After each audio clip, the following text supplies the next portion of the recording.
Hi everyone. How are you doing? Thank you for coming on this lovely pub weather type of night. Cool, so my name is Zoe. Do not bother with my last name. If you want to make me happy, call me Zoe. That's my actual name. But we'll go for Zoe for all the English speakers, okay? So I'm a senior UX designer here at Foolproof. Welcome to Foolproof. And I'm a lead instructor at General Assembly. And thank you to the couple of students that came. So I have been working in the digital industry since 2012, but I started from the enemy, marketing.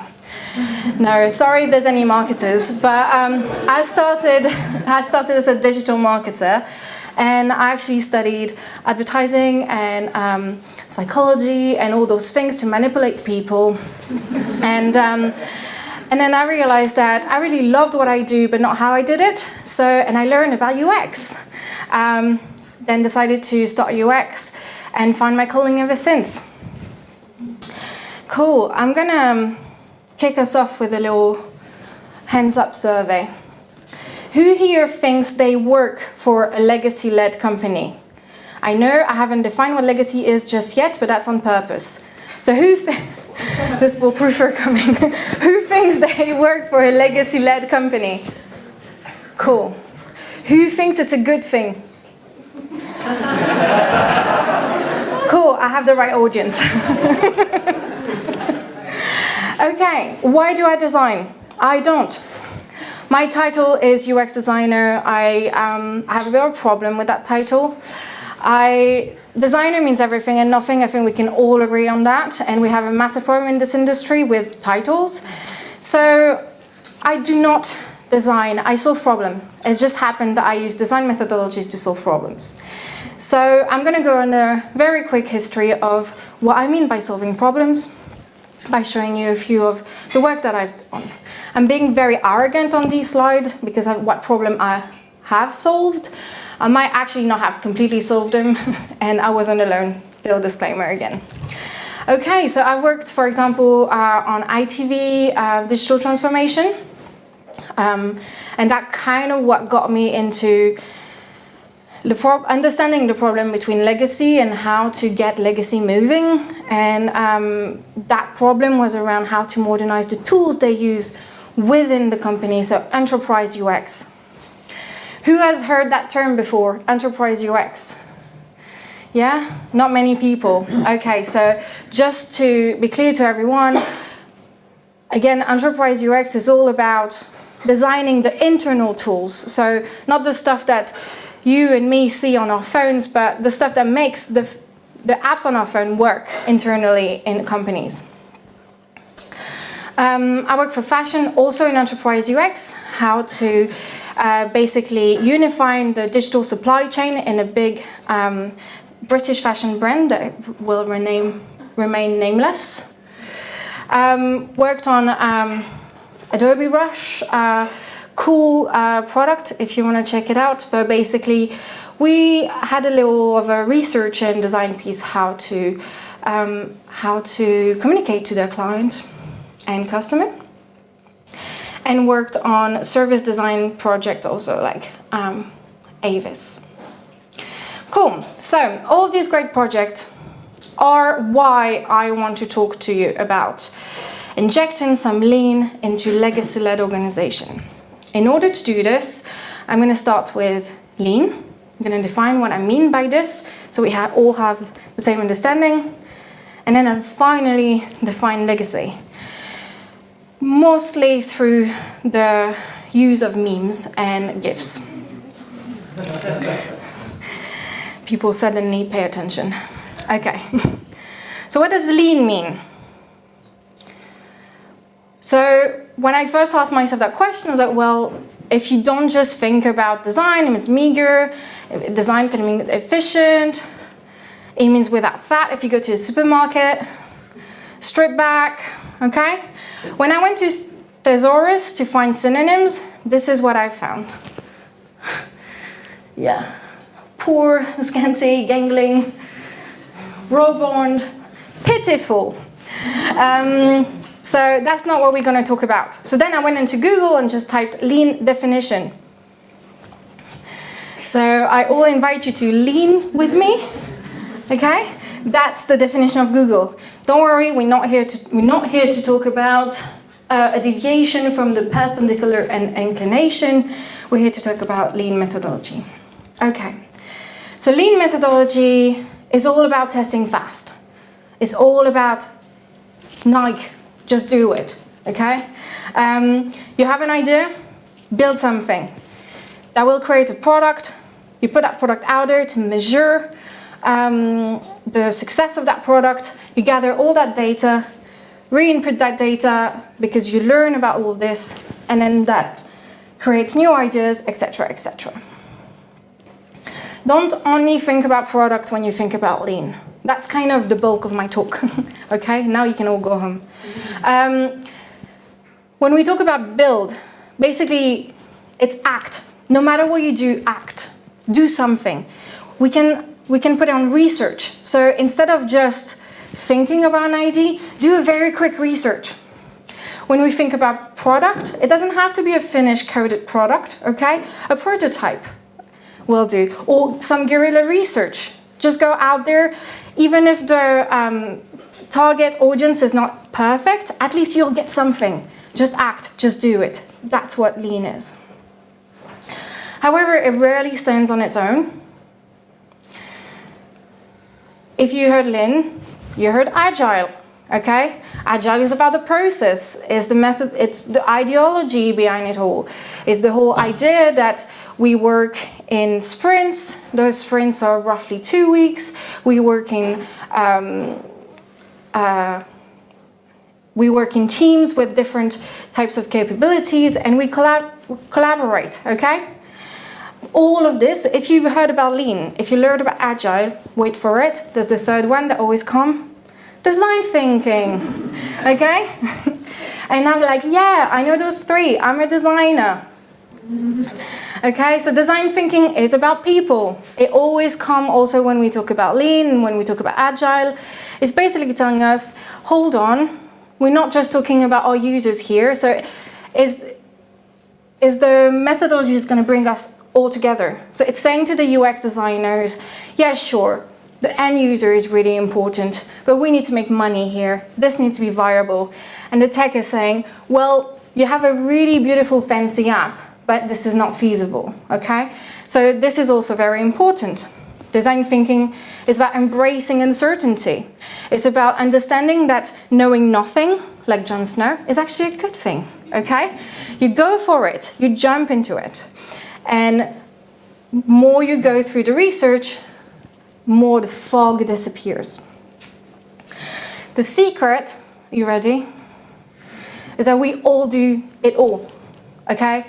I know people get really bogged down on terminology and on processes and methodologies. If you hear someone say, no, we are very lean, sure, but you use design thinking and you use agile. No, we're 100% agile, scrum, scrum, scrum. Sure, but from time to time you might need to be lean. And the entire process all rests on design thinking, etc., etc., etc. Okay?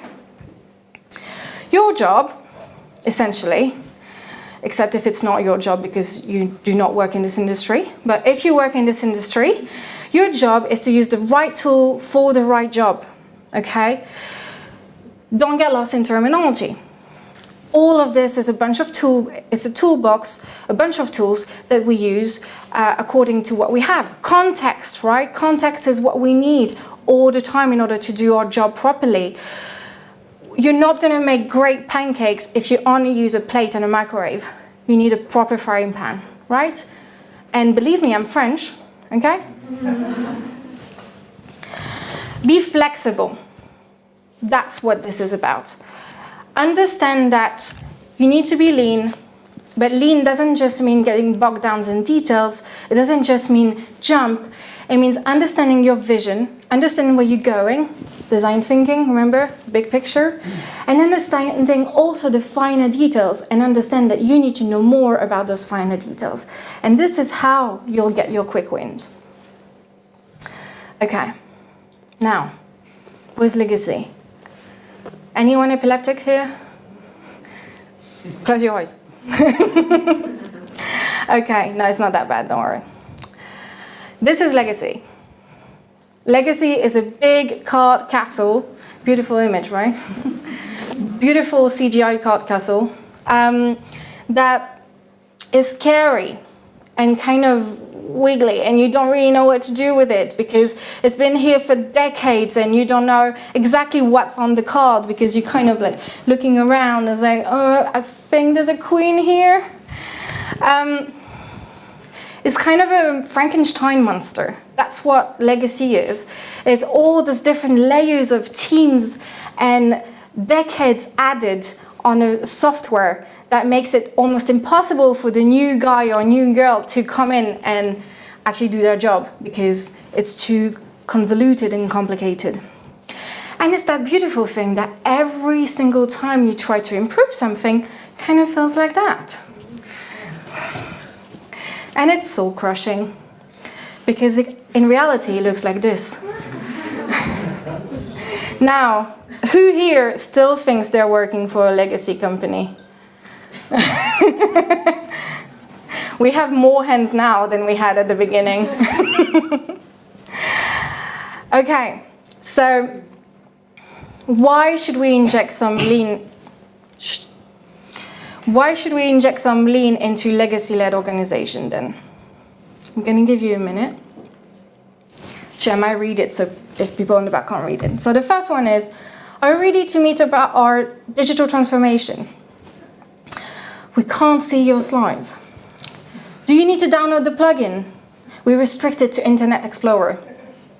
Okay, try to email the slides deck, but it bounced back. Our file limits, it's 1 megabyte.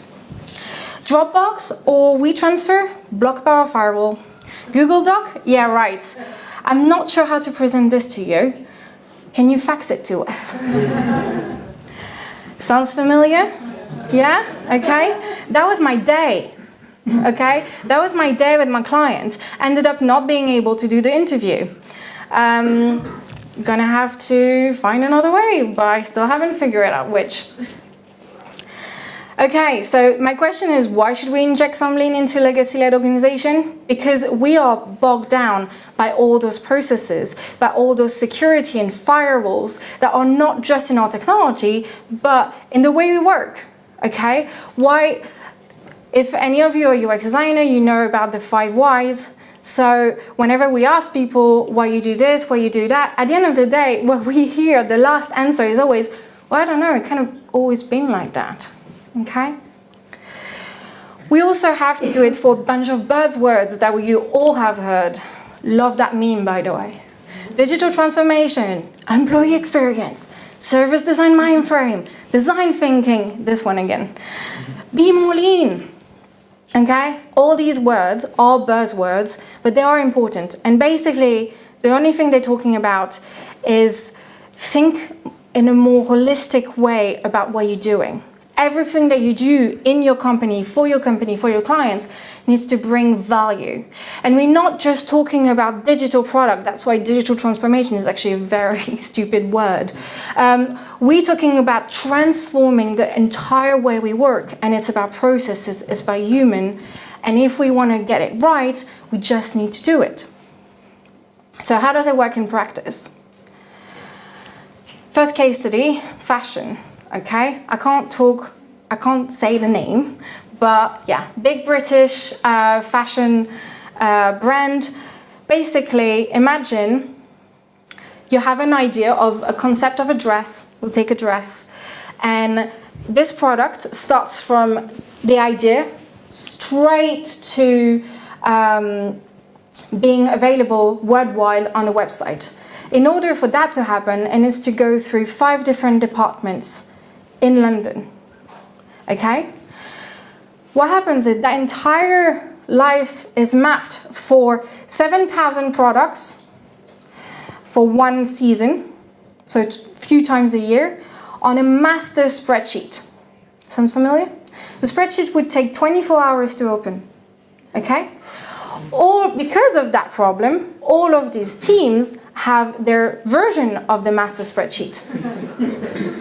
So every week, the manager of all of these teams needs to meet to transfer the information into the master spreadsheet. I've been in one of those meetings. They are at each other's throat.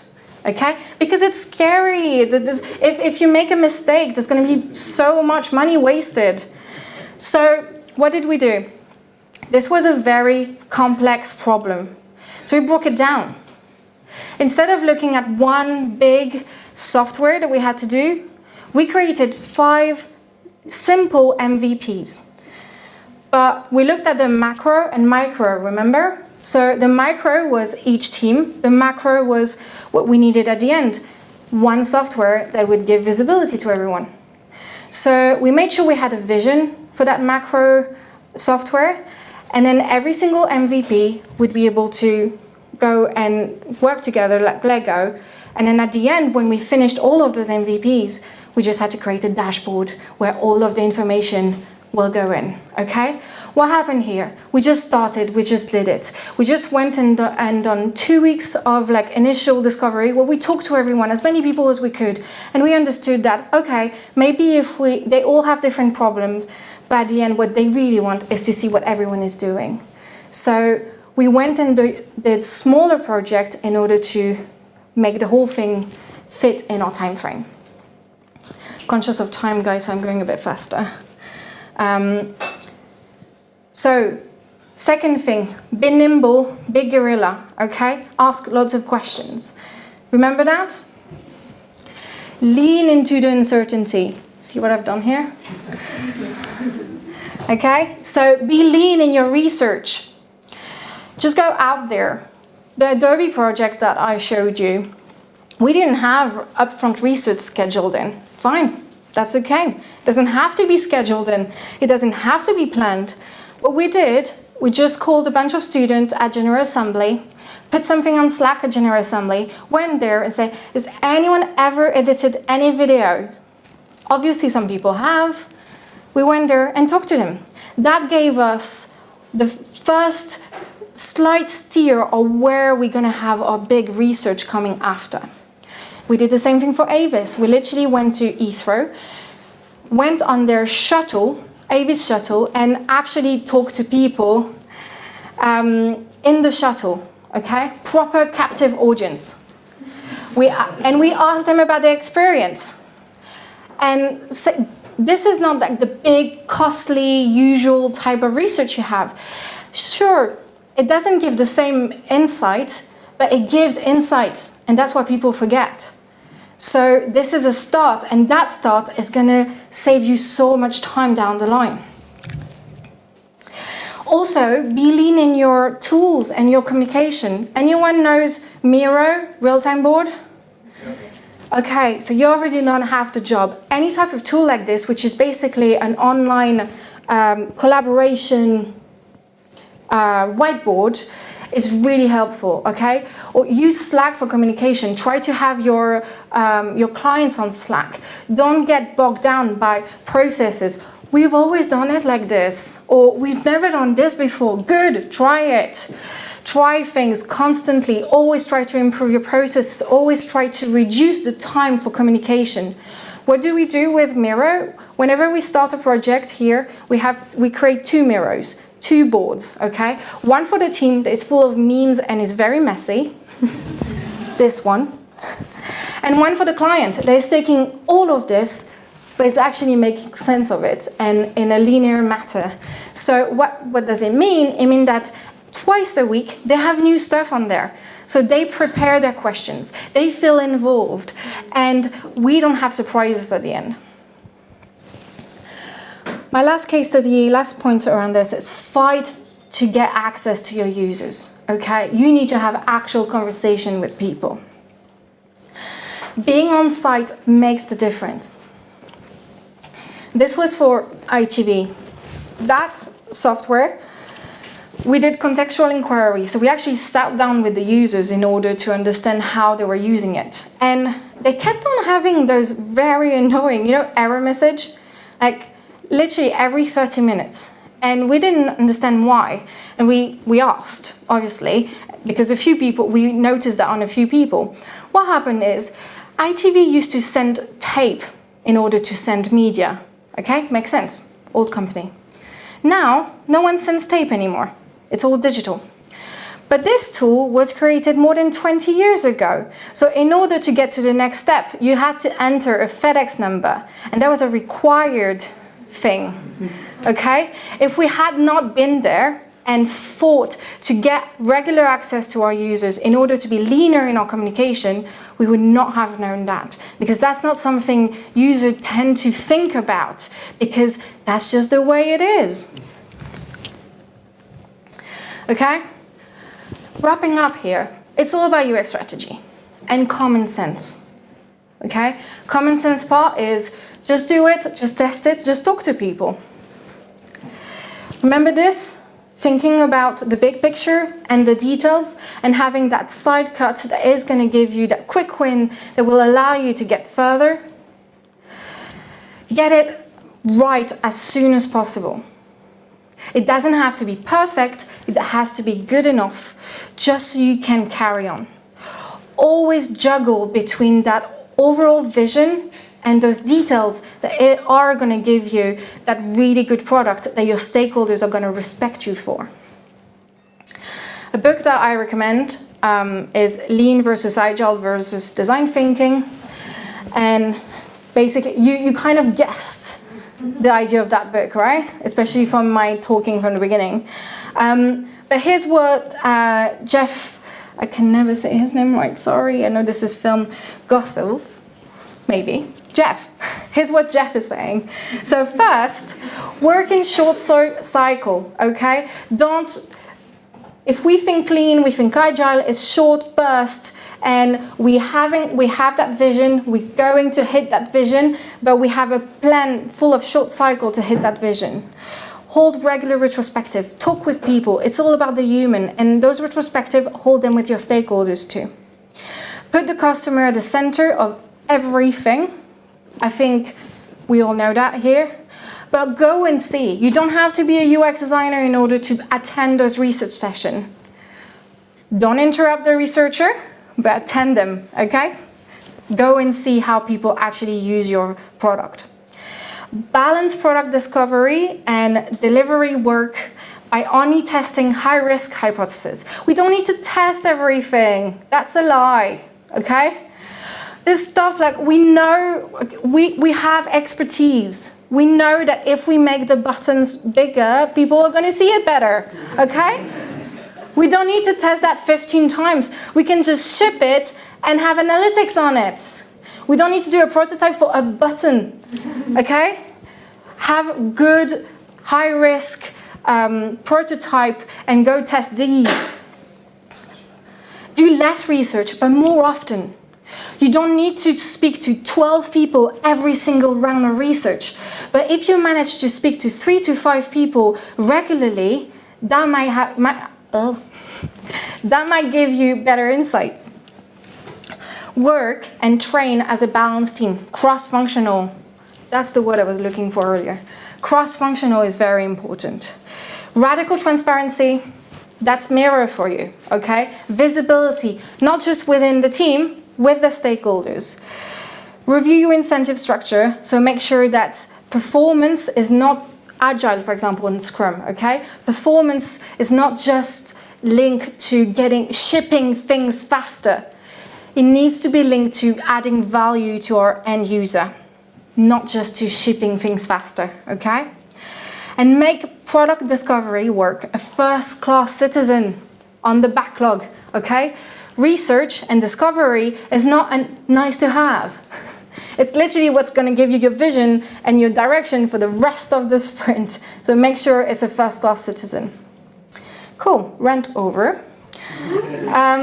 Here's are some books that I've used in order to create that talk. I obviously encourage all of you to read them. Pictures are taken. And now that I have explained why you need to inject some lean into legacy-led organization, I hope you all agree with me. And you'll have the opportunity to tell me if yes or not. Any questions? Thank you.